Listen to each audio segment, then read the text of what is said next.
ഫൈസലാശാന് കാളാഞ്ചി മുറിക്കുന്നുട്ടോ. നമ്മളവിടെ ചെതുമ്പൽ വടിക്കാണ് കേട്ടോ ചെയ്യുക. മിക്ക സ്ഥലങ്ങളിലും സ്കിന്നെടുക്കുന്ന നാടുകളൊക്കെ ഉണ്ട്. നമ്മളവിടെ ചെതുമ്പൽ വടിക്കാണ് ചെയ്യുന്നത്. ഫൈസലാക്ക ദുബായ് കട്ടറാണ്. വളരെ ഫാസ്റ്റ് ആയിട്ട് കട്ട് ചെയ്യുന്ന ഒരു വ്യക്തി കൂടിയാണ് കേട്ടോ. എക്സ്പീരിയൻസ് ഉള്ള കട്ടർമാരാണ് കേട്ടോ. അപ്പോൾ നമ്മളെ ഈ ഏരിയയിൽ സ്കിന്നെടുക്കുന്ന ആവശ്യം വരലില്ല. അതുകൊണ്ടാണ് നമ്മൾ എന്താക്കാത്തത്. സ്കിന്നെടുത്താൽ അതിൻ്റെ വൈറ്റമിൻ പോയി. ഇത് നല്ല മീനായതുകൊണ്ട് നമുക്ക് കുഴപ്പമില്ല. ഫൈസലാക്ക അതിൻ്റെ മീറ്റൊന്ന് കാട്ടി കൊടുക്കണം കേട്ടോ. അത് കണ്ടോ, നല്ല നെയ്യ് വെച്ച മീനാണ് കേട്ടോ. വളരെ ടേസ്റ്റി ആയിട്ട് ഇരിക്കും ഈ സമയത്ത്. നമ്മളിതാ പണീൻ്റെ പകുതി വഹിക്കുന്നതാണ് കേട്ടോ എടുക്കുന്നത്. അപ്പോൾ കട്ടർമാരൊക്കെ എല്ലാവരും പണിയെടുത്ത് ആകെ ക്ഷീണിച്ച് ചെയ്ത നെയ്യ്.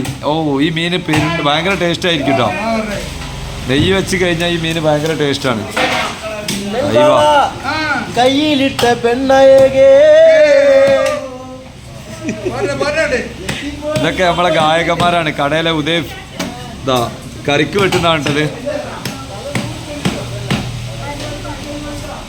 അപ്പോൾ പല ഏരിയയിൽ ക്യൂബാക്കിയിട്ട് ഒക്കെ ചെയ്യട്ടോ. പക്ഷെ നമ്മളെ ഈ ഏരിയയിൽ എന്താ പറയുക, ഇങ്ങനെ ഓരോ എന്താ മീറ്റ് ഇത് കണ്ടോ.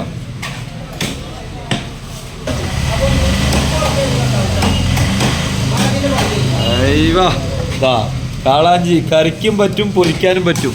ഈ തല വെട്ടണിട്ട് ആശാന്. മോനെ മല സമ്മതിച്ച്. ഇതാണ് നമ്മളെ ബോംബെ കട്ടർ ഫൈസലാശാൻ. യെസ്, ഇതൊക്കെ ഉണ്ടോ? അപ്പൊ കണ്ടാളി കട്ടിങ്.